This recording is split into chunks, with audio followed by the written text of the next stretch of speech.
If I were to ask you which Sonic character other than Sonic needed their own game the most, who would you say? Shadow, Tails, maybe even Metal Sonic, or the Chaotix? And those are all good answers, but for me, there are two characters that need their own standalone game more than any other Sonic character. The first is Silver the Hedgehog, who we will talk about later. And the one I want to talk about today, Knuckles the Echidna. And unlike Sonic, he doesn't chuckle. I rather he flexes muscles in his own game. First appearing back in the 1990s in Sonic 3 and Knuckles as Sonic's first rival, well, second if you count Metal Sonic, who I always saw more as an arch enemy. Regardless, Knuckles' first appearance in the game made one thing about him clear. He's a threat.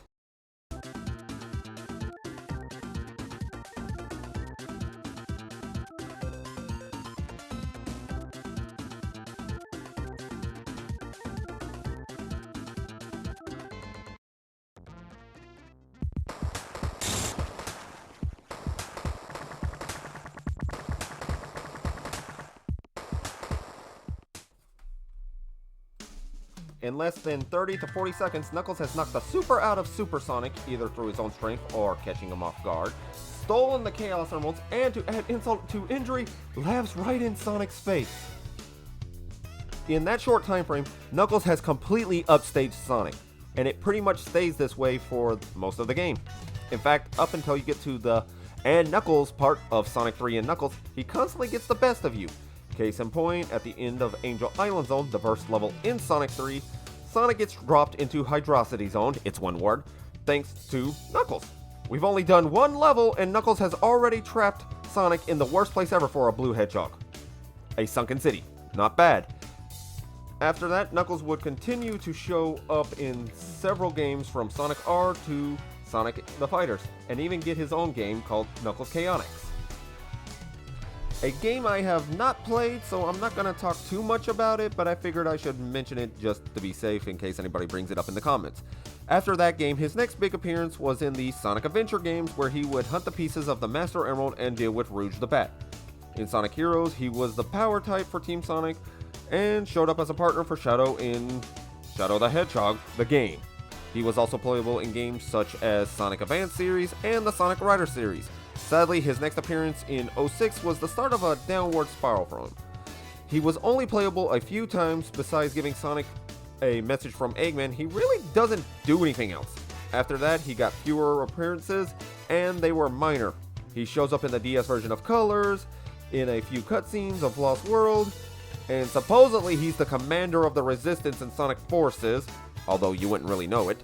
He would also show up in Team Sonic Racing, and the murder of Sonic the Hedgehog, among several other minor appearances. So why do I want him to get his own game? Well, there are several reasons. Reason number one, the more modern games have pretty much done character assassination on him. What once was a simple, if a bit naive, badass has been turned into, well, I have no other word, a complete dumbass. Yes, in the earlier games he got tricked by Eggman a lot, but can you blame the dude? This Echidna has spent his whole life on a floating island standing in front of a giant glowing green rock, and the only other life form on the island were small woodland creatures. I would be surprised if he wasn't naive. But he's not dumb. He was able to make several traps to mess with Sonic in Sonic 3 and Knuckles. He was able to follow Gamma to sneak onto the egg carrier. Sure, the dude's not going to win a Nobel Prize or anything, but he's not an idiot. Granted, games like Lost World or Forces don't paint him in the best light with the whole Operation Big Wave scene, but he's also had his good moments. He took out Chaos 6 by himself. He saved Rouge from falling to her death in Sonic Adventure 2. And sure, there are shows like Sonic Boom that, while he's more of an idiot there, he also had some pretty good moments, even if most of them are memes. He even had his own boss fight in Sonic 3 and Knuckles, and when he realized he had been tricked, he opened up the way so Sonic and Tails could continue to chase after Eggman and save the Master Emerald. He's got his moments. Reason number two on why I think Knuckles needs his own game, and that's so we can stop making everybody look weak to make Sonic look better. Has anybody else noticed that the Sonic games have had this bad trend of everybody else has to be somehow captured or too weak to save the day? This was even in Sonic Frontiers and Forces.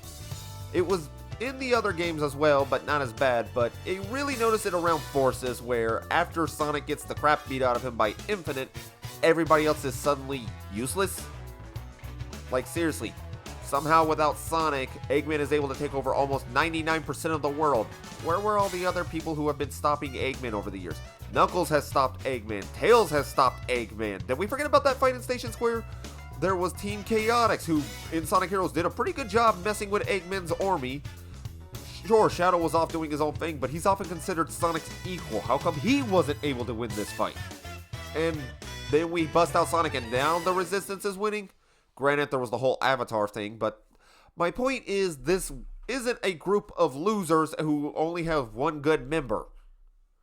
A lot of these guys are badasses in their own right, and I think we need to start showing that off more, and we need to start with Knuckles, seeing as he was originally, not Knuckles, Sonic's first rival.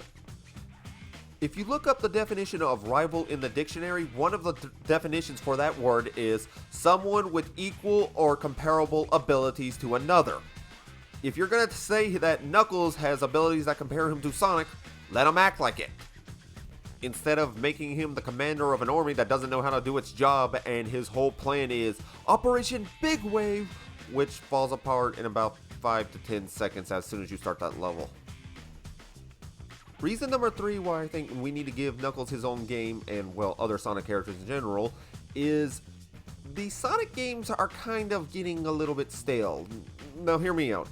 If we played Sonic Frontiers, the open world was fun, and running around doing all that kind of stuff was fun. It was the cyberspace stages I had the biggest problem with.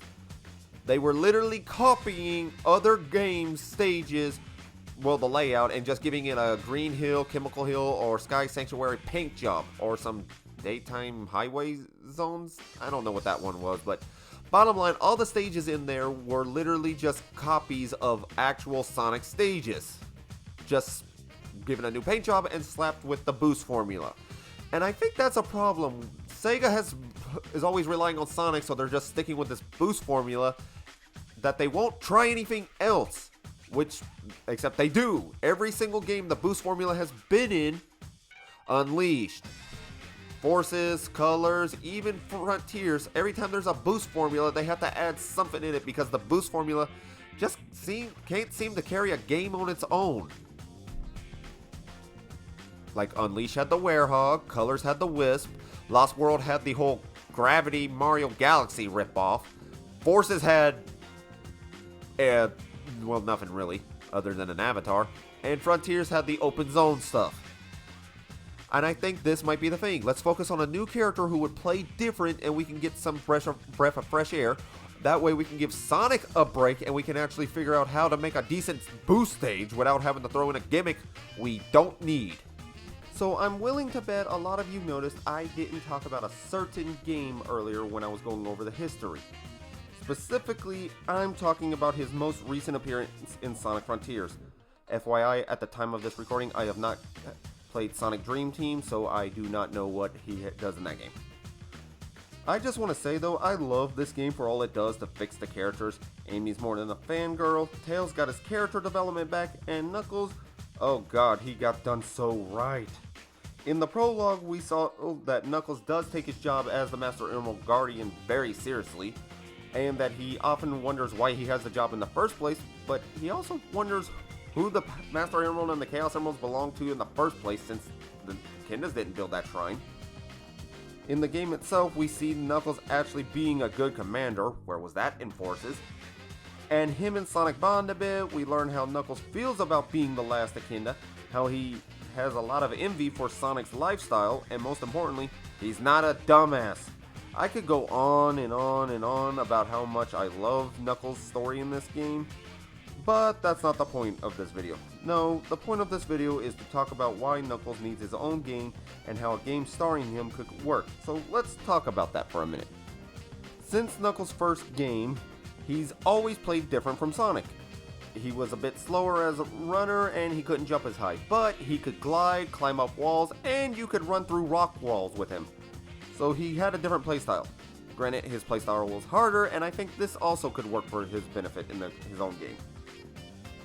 Speaking of his playstyle, I think he would work perfectly for a 3D platformer in the style of Banjo-Kazooie. See, my idea is we take the stages from Sonic Adventure 1 and 2 and expand on them and combine them with elements and stuff from Banjo-Kazooie, specifically the first game. So here is the setting I have. Dr. Eggman has gathered the 7 Chaos Emeralds and he has used them to take over Angel Island and seize the Master Emerald. And now Knuckles has to save his home and stop Eggman. I feel like this could work so well for a game. Going back to what I said earlier about Banjo-Kazooie, you could have Knuckles going from zone to zone in the same style of the first Banjo-Kazooie game, where in each zone, Knuckles is either running around collecting stuff in order to get to a Chaos Emerald or deal with the boss, or both.